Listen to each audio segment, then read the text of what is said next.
Something Different, det er nok det projekt i 3-in-1, som mere specifikt fortæller en historie.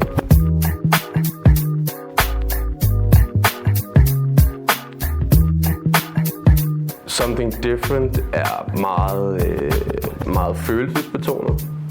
Det handler om indlevelse, og det handler selvfølgelig om trin og formidling af koreografi, men det handler endnu mere om formidling af en historie, som er utrolig personlig, og som går dybt ind i nogle emner, som vi alle sammen på en eller anden måde har berørt eller kender til i vores eget liv.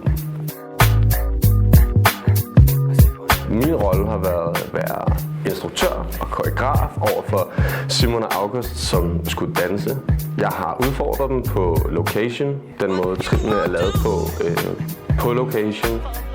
Niels har været rigtig god til at ikke bare hive fede bevægelser ud af os, men at hive karaktererne ud af os også.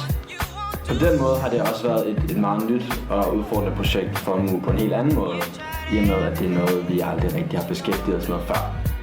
Og så har vi har jo været 3. Vi har haft en kvindelig danser med indover os, som vi heldigvis har arbejdet sammen med før.